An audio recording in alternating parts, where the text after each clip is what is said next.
the issue of parenting, I see this. Making the cut. Nice title, by the way. Younger men seek vasectomies in the wake of Roe v. Wade ruling. Now you see why the title is fancy? There you go. Let's read a little. Younger men in the Big Apple, New York. Shocking. Shocking for this to happen in New York. And across the country, but they're using the Big Apple for a reason. Are scrambling to book appointments to get vasectomies in the wake of last week's Supreme Court decision to overturn Roe v. Wade. Urologists and prospective patients told the Post. Then there's a doctor here with a really long name. I'm going to say wrong. Dr. Alex something, director of urology at New York Urology Specialists in Midtown Manhattan, estimated that calls about vasectomy procedures have soared by more than 500% this week. 500, that's not a small number. If they're at a point where they don't plan on having children and have been relying on other methods, this can certainly drive them toward vasectomy. Okay. This is the best part. Even with New York officials pledging that abortion will still be legal in the Empire State, not everyone understands that. To someone who might not understand the legal system, it sounds like the Supreme Court has banned abortion. So obviously we know, first and foremost, let's talk about the dumb. I hate when the dumb hurts, but sometimes it hurts and you have to say it.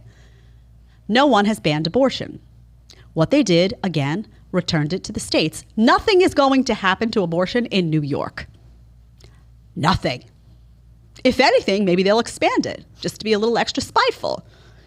Nothing's going to happen to abortion in California either. Nothing is going to happen because they didn't ban it. They gave it back to the states. It's called the 10th Amendment. People should read up on it sometime. Not saying you haven't, but maybe that guy in the photo, before he snips, might want to know what the real facts are. This is my favorite part of the article, though. I can't. The example they use, they're talking about young guys, right? And this is happening, apparently, a trend among young men. But the example they use is DJ Edgerton, who's 53. Okay?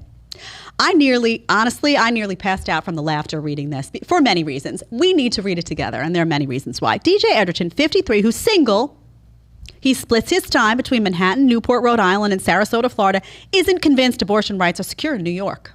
The dumb hurts. And was among those prompted by the SCOTUS decision to call this doctor's office about getting snipped. That word snipped it's aggressive. Just going to say. Edgerton, who founded a design tech firm, said his sisters and 2 daughters have been busting my balls, pun intended, obviously. Well done. I'll give him some points on the humor. During the last few years to get a vasectomy. This is what he says. It's a tragedy that this right has been taken away from women. Again, it hasn't. Correction. And I think the convenience of that as an option, the convenience of it as an option, no longer being there, especially that I live in Florida half the year, makes this a more potent solution. Now, first of all, the fact that these words came out of a 53-year-old man, I don't know what to say. It's like an overgrown baby talking. Literally, by the age of 53, you haven't figured out. There are things you can do to prevent yourself from having a baby. There are steps you can take, first of all. This is a 53-year-old man. He's not 20. He's 53 years old. And this is, by the way, an epidemic among New York City guys. Sorry if you're watching from New York City and you take issue with this, but there's an epidemic of overgrown man babies in New York. This did not shock me at all for a grown-ass man in New York to say this. Grown-ass men in Texas, harder to find one that would say this. Can't imagine why. Let's think about the differences.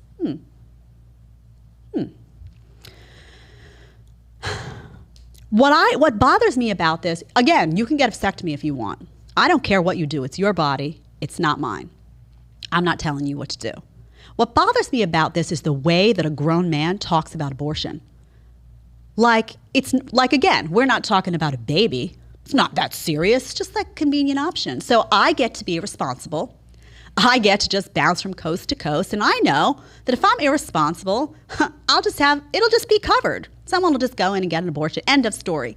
That type of laxity with which people talk about it, where they're just like, oh, whatever. That's what's wrong with the whole conversation. That is what's wrong with the whole conversation. You know what? What's his name? DJ. Every time I say DJ, I think of DJ Tanner from Full House. If you do too, that's a sign that you're old, just FYI. Tyler's not thinking about DJ Tanner from Full House when I say DJ. Are you, Tyler? No. No, because Tyler's 20-something, and I'm 75. I'm thinking about some guy with white spiky hair. There you go. Frosted tips. This is the difference between him and I. But if you're Wears home... a big gold chain at 53 years old. If you're home, and when I said DJ, you thought DJ Tanner, you and I see you. I feel seen. Not going to lie. But DJ here, 53, grown-ass man, in name only, apparently, maybe by 53 you would realize that you should be less promiscuous. Maybe you should reserve these encounters for people that actually matter, for intimacy, for relationships where if somebody did get pregnant, that would be a step you'd want to take with them. Maybe you could wrap it up, DJ. There you go.